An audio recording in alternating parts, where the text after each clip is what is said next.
about what I told them. I didn't tell them exactly what happened, just that I found out she wasn't being loyal to me. I didn't think giving details would help in any way.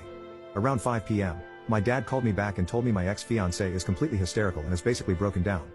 Completely not understanding what is going on, I just told my dad not to intervene and that I needed some alone time right now.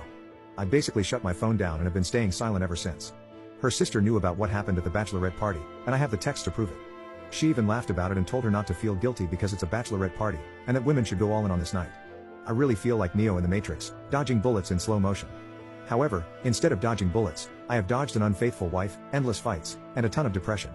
I honestly feel a lot better knowing my life will get better. Unfortunately, she has broken down and is begging me to take her back, as is her sister and her friends. Update 2.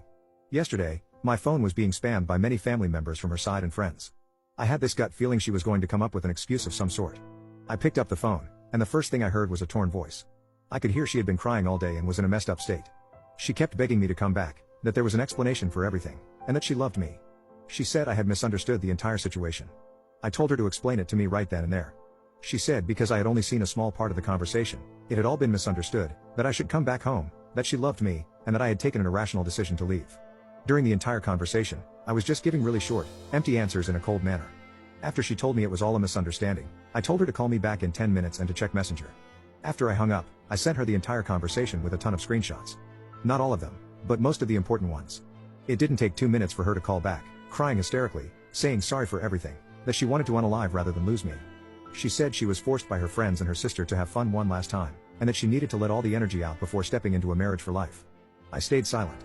The more I didn't talk and just said okay, the more she cried. She started telling me I could sleep with other women if I wanted to get back at her, or that she would tell everyone about what she did so I could take her back.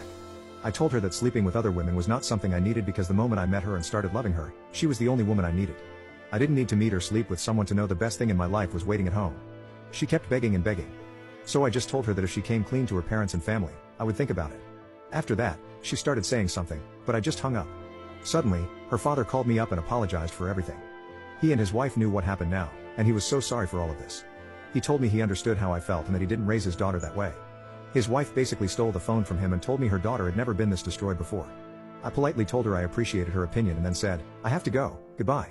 My ex-fiancée called me back and begged me again, saying she told her parents and also sent a text message to our mutual friends about what had happened. She kept apologizing on the phone, and I didn't say much. After some time, I just told her not to cry, that she shouldn't be apologizing because single women like herself were allowed to do these things, and I hope she finds Mr. Right. She started crying even harder, and then her sister took the phone. She said, we told everyone what happened, are you going to take her back now? I only said I would think about it. She then tells me her sister was turning into a dangerous situation of wanting to unalive herself because of all of this. The only thing I said after she told me that was, it's a good thing you are close to her so you can make sure she doesn't do that. Maybe take her to a doctor or something. After this, I just hung up. My phone had been blowing up with messages from everyone, and I didn't plan on responding. I honestly feel a lot better right now, like I could move on.